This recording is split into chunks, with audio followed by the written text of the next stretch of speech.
So we have now with us Nicolas Bassan. Donc on va le faire en français, il est français. Nous avons donc Nicolas Bassan qui va nous parler, qui est nouveau ici à San Francisco, n'est-ce pas? Exactement, depuis quelques semaines. Je suis arrivé il y a 3 semaines environ. D'accord. Et donc on va parler un petit peu de son expérience américaine ici. Comment ça s'est développé, parce que ça a l'air de s'être développé assez vite pour toi. Peut-être parce que... Tout va vite ici, comme on dit souvent, on est aussi dans le monde du fast-food, des 140 caractères sur Twitter, etc. Donc oui, on vit dans un monde où il faut aller vite. Et toi, tu es allé vraiment trop vite, très vite. Non, mais heureusement, c'est que le début. Tu as trouvé un logement, tu as trouvé un travail, c'est absolument incroyable. Tu devrais écrire un livre là-dessus. Peut-être un jour, mais pas tout de suite. Non, alors comment tu t'es débrouillé si bien? Non,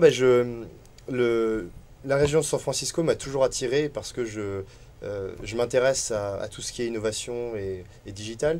Oui. Et donc, quand on est jeune, je pense qu'on a aussi besoin à un moment d'être dans un environnement dynamique comme ça, où on sent qu'il y a une effervescence de toutes parts en fait.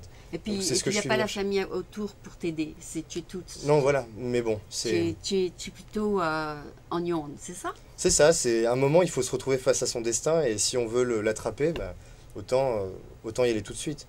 Mais voilà. Tu n'avais personne vraiment qui te disait va là, vas-y. Non, en fait, ce qui est étonnant, oui, j'ai personne, j'ai pas d'amis ni de famille ici à San Francisco. Voilà, c'est ça. Ça a été un choix, voilà, qui s'est construit et dessiné depuis, je dirais maintenant 3 ans. Tu voulais venir aux voilà, États-Unis. je voulais San Francisco et c'était le choix numéro 1.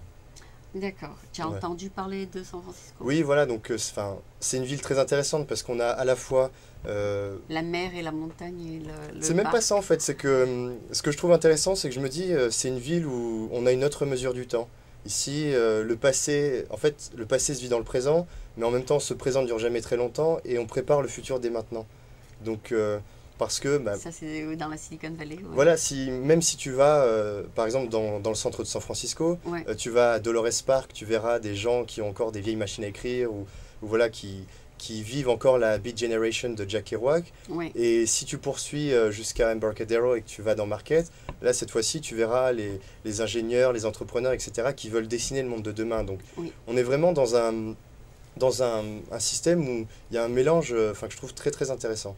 Et ce mélange des activités, des esprits, il est aussi accompagné par un mélange des cultures. Puisque tu le sais mieux que moi, ici, on a une culture asiatique très forte, on a une culture hispanique, une culture, on va dire, américaine, beaucoup d'Européens aussi. Donc, c'est vraiment un mélange comme ça qui... Et qui tu recherches en plus, le plus? Tu recherches d'avoir des contacts plus avec les Français ou plus avec... Non, avec tout le monde.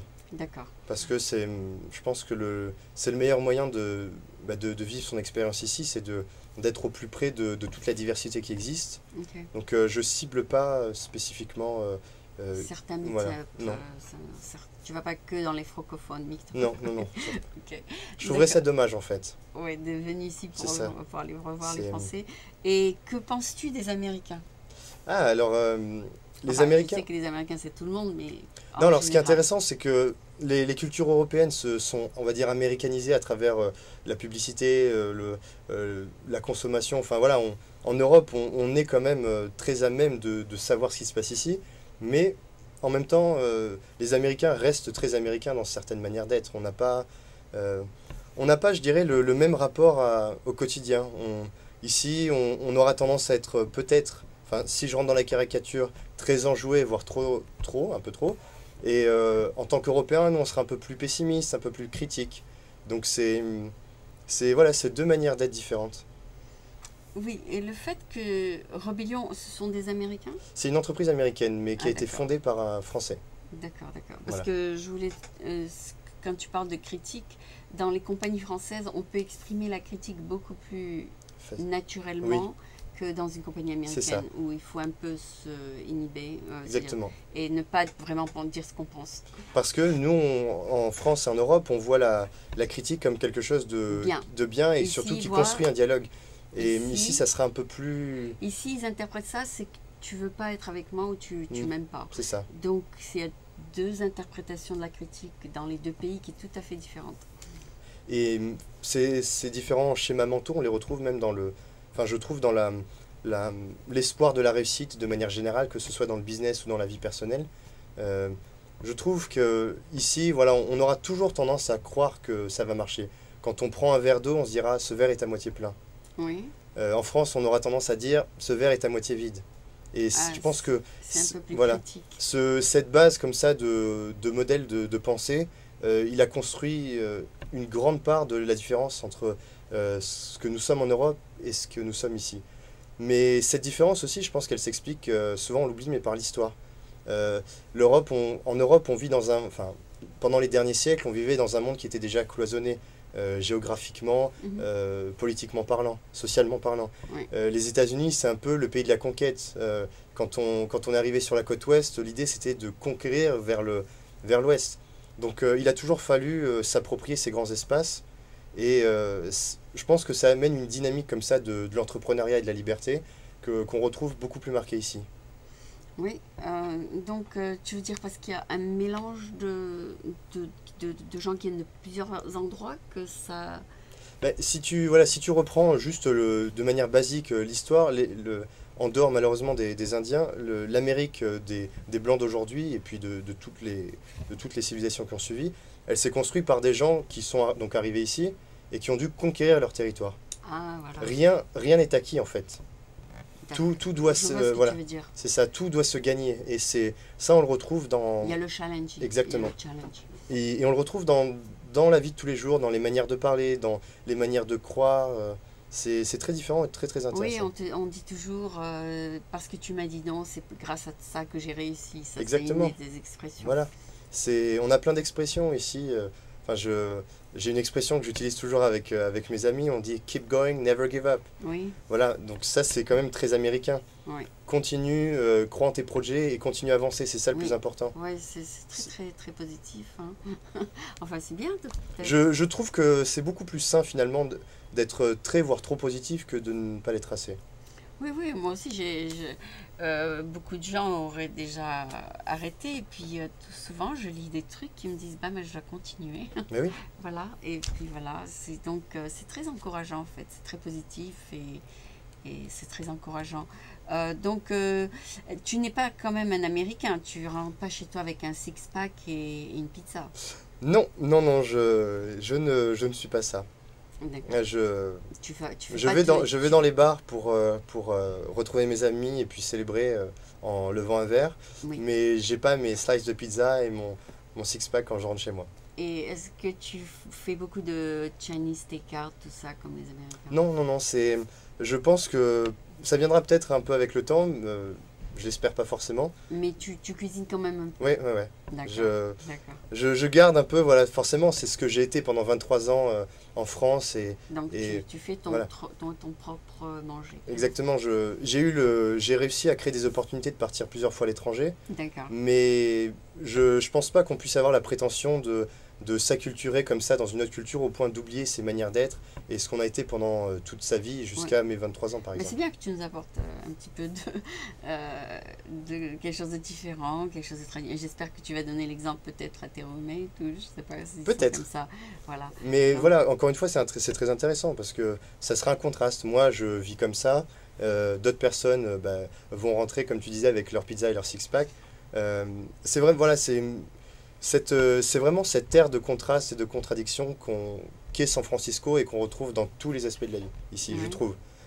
Dans les manières de se déplacer, certains sont en vélo, certains sont en fixie, certains sont en skateboard, certains se font tracter par leur bulldog, d'autres prennent les cable cars pour monter jusqu'à Marina, etc.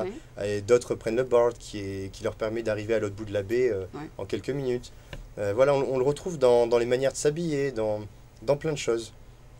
Quand tu vois des hipsters qui marchent dans la rue et que de l'autre côté tu vois des personnes avec les Google Glass. Voilà. Donc c'est intéressant de voir qu'il y a vraiment tout un tas de contrastes mais que ça fonctionne. D'accord. Et tu ne vas pas non plus essayer de t'habiller comme tout le monde au bureau. Il y a certains codes à respecter puisque finalement... Tu es consultant donc tu dois bien t'habiller. Il faut être, on va dire, average. Oui. Pas trop bien habillé mais pas trop mal. D'accord. Parce que c'est les nouvelles tendances, on va dire. D'accord. Donc, quand tu vas voir un client, bon, tu es plutôt Comme maintenant, peut-être. Voilà, c'est ça. Après, Après les gens répondent aussi à... J'enlève la costume au bureau, voilà. Parce que les gens... on est aussi dans un monde de l'image. Hein, quand tu te retournes dans la rue, tu as des publicités partout. Donc, ton œil est sans arrêt... on a toujours tout un tas d'images qui est exposé. Donc, ça se retrouve aussi dans la manière dont on interagit avec les gens. La première fois qu'on les voit, parfois on dit first impressions last. Oui. Je serais déçu que ça soit toujours vrai, mais c'est vrai d'une certaine manière. C'est que les gens répondent à la manière dont on est habillé et ce à quoi on ressemble. C'est vrai. Donc voilà, il faut savoir correspondre quand même à certains codes si on veut se faire accepter. Ouais. Je pense que ça serait un peu... C'était un peu comme ça dans les compagnies où tu as travaillé avant aussi, n'est-ce pas? Oui, bien sûr. Ah, d'accord. Voilà. D'accord, donc c'est plutôt standard, l'image. Mais tu te rends compte aussi que même quand tu veux faire du non-standard, finalement, tu es dans une forme de standard. Je reprends l'exemple des gens un peu décalés qui sont dans la contre-culture hipster.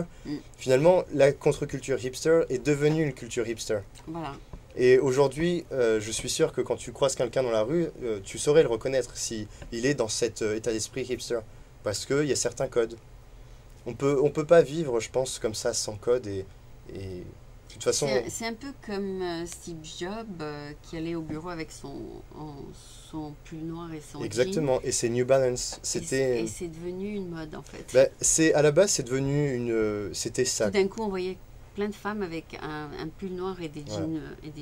C'est exactement ça. C'est qu'au début, il voulait faire ça en réaction pour provoquer. Et puis finalement, c'est devenu son image de marque et c'est devenu ensuite une image de marque. Une image à copier. Exactement.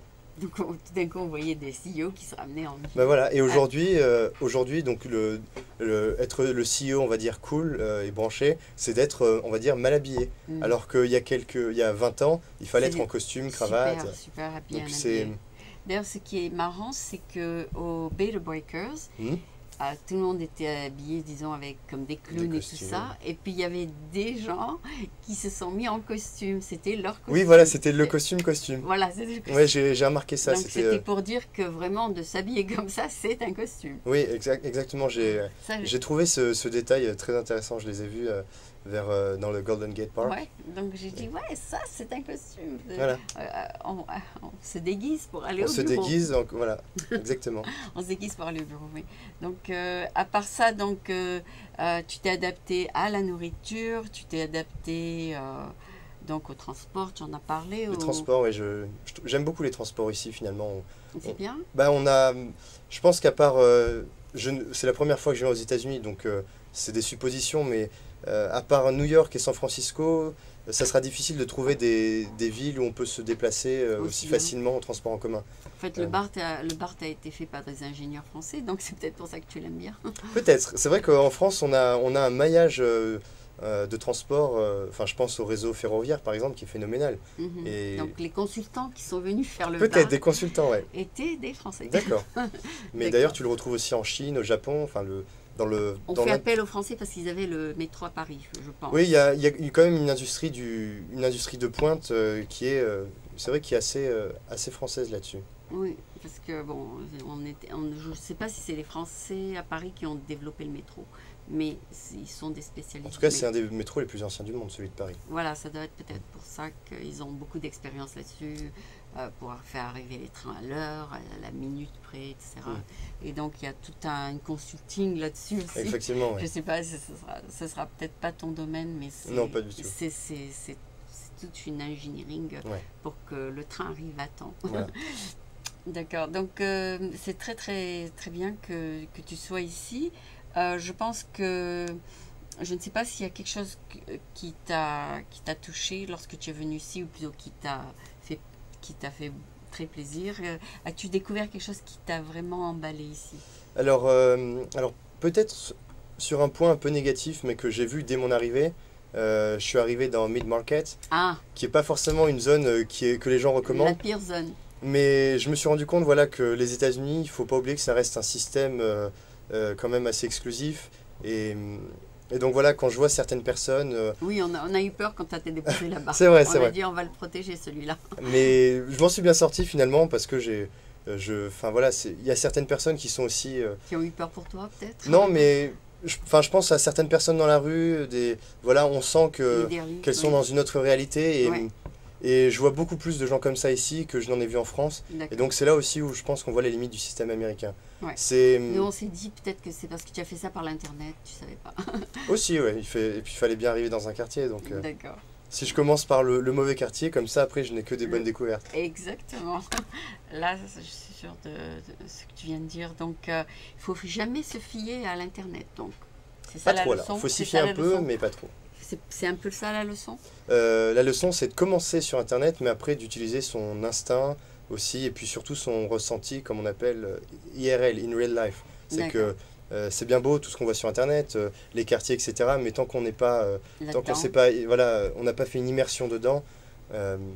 Par exemple, en arrivant ici, je découvre que Downtown, qui je pensais être le quartier de prédilection, ne l'est pas du tout. Ah. C'est le quartier où on travaille, mais c'est pas du tout le quartier où on vit, tu vois. Et c'est des choses que j'ai pas forcément appris sur Internet. D'accord. Ça se voit en arrivant ici. D'accord. Et tu vas plutôt travailler en banlieue, c'est ça? Alors, l'entreprise Rebellion Lab est située à Oakland parce que c'est un état d'esprit différent. D'ailleurs, c'est aussi très intéressant de voir que on est dans la Bay Area, mais on a ceux qui aiment la baie de l'ouest de San Francisco. Donc on a les West Bay Lovers, mais on a aussi les East Bay Lovers.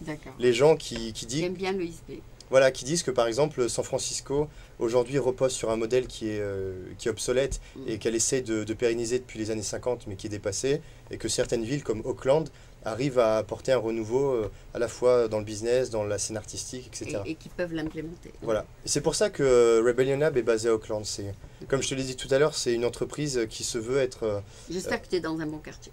Oui, c'est au centre, mais voilà, c'est une entreprise décalée qui dit, voilà, on a l'arrobase rebelle et le hashtag impertinent, donc autant être dans des zones un peu impertinentes aussi. D'accord, j'espère que Dieu te protège, parce qu'il y a beaucoup de homicides là-dedans. Enfin, donc merci beaucoup de nous avoir donné une première aperçu de tes impressions américaines.